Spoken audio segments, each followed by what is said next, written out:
Scott Bessent went on TV out of breath and slurring, sounding like he sprinted in from the parking lot. And he told the country that sanctioning Iran is basically D-Day. And then he said to Iranian soldiers, throw down your weapons and overthrow your government. How do you overthrow them without your weapons?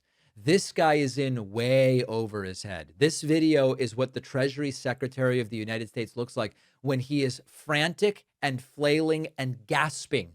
And it is terrifying that these are the people in charge of stuff. Today, at President Trump's direction, the United States Treasury has begun Operation Economic Outcast, an unprecedented campaign against the Islamic Republic of Iran and its enablers. In the Second World War, D-Day marked the historic beginning of a campaign with our allies to target and drive the enemy from its positions, including those in third countries. Okay. Today, in that same spirit, we are launching an economic onslaught against Iran's financial connections around the globe. Our objective is to sever every economic lifeline that sustains this tyrannical regime until Tehran stands alone. Iran's fanatics devote themselves to death to America and seek nuclear weapons to do just that. These are so deeply delusional people.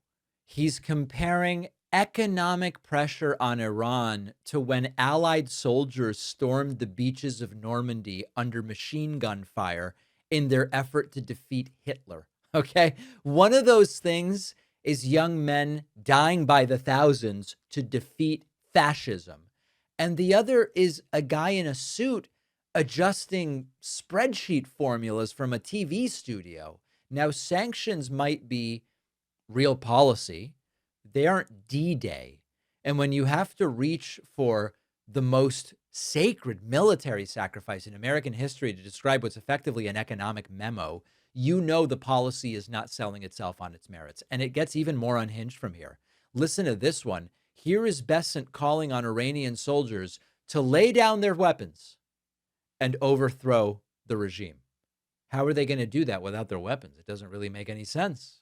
To the ordinary soldiers supporting this regime, as more and more of your paychecks stop or are supposedly just delayed, ask whether your commanders are leading your country to triumph or to ruin. And recall that the Berlin Wall fell when ordinary soldiers decided not to shoot at their own people. Yeah. How exactly will Iranian soldiers lay down their arms and then overthrow the regime? Overthrow the government without your guns. Walk me through the mechanics of that, Scott. You want soldiers whose entire job description is we have weapons. like what really distinguishes a lot of the soldiers from non-soldiers? It's, well, they have weapons. He wants them to stage the overthrow of an armed government while laying down the one thing that might make the overthrow possible. It's not really strategy, is it? It's more like, I don't know, the slip of paper you get in a fortune cookie or something like that. And then almost as an afterthought, he is asked by a reporter something which should be a really quick no. Hey, does the U.S. and President Trump still want Canada to become a state? Now, he should just go like, no. Instead, he attacks the Canadian Prime Minister. Does the United States and President Trump still want Canada to become a state? He did say that they're getting all the benefits of being a state without being one. I think he would like Canada to come to the table and negotiate in good faith. They were offered quite a good deal last week. They chose to reject it.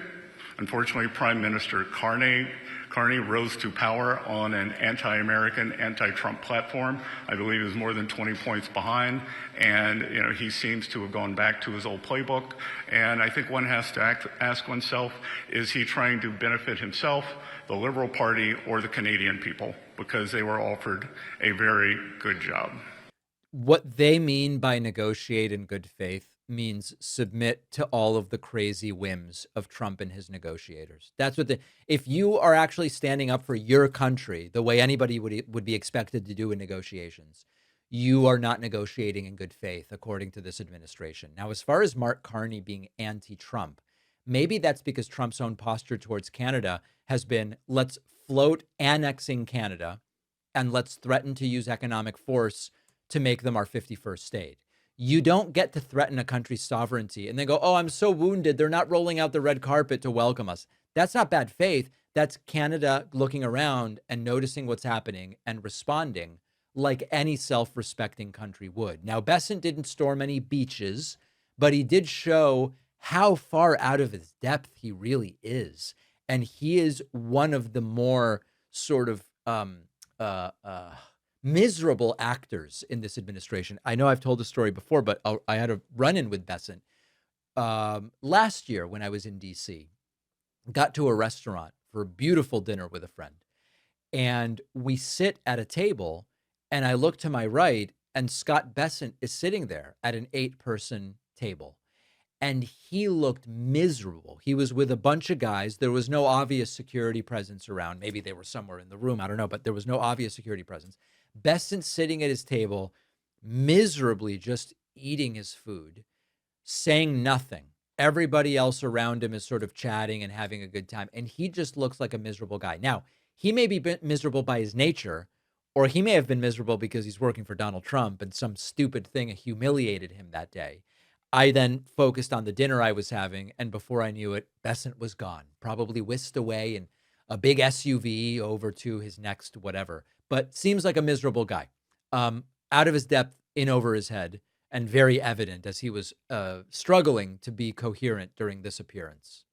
Most scams do not feel random. Scammers may know your name, your city, a relative, where you work, and suddenly the message that you get sounds a lot more believable. And a lot of that information is found online, and it's just sitting there waiting for bad actors to use it against you. This is why our sponsor, Incogni, works to remove all of that information from hundreds of websites and databases that have it, so that scammers have nothing to work with. Incogni automatically sends removal requests to hundreds of sites that have your personal info. They will follow up again and again until it's gone. My favorite feature is custom removals with the unlimited plan. You find your info anywhere, strange directory, obscure website, not on their master list of databases. You submit it, a link and a screenshot, and they will work to get it removed for you. Scammers and spammers can't bother you if they can't find you. And I am getting no spam calls anymore. And I've always been using Incogni. I would recommend it to anybody. Go to incogni.com/Pakman. Use the code Pakman for 60% off the annual plan. The link is in the description.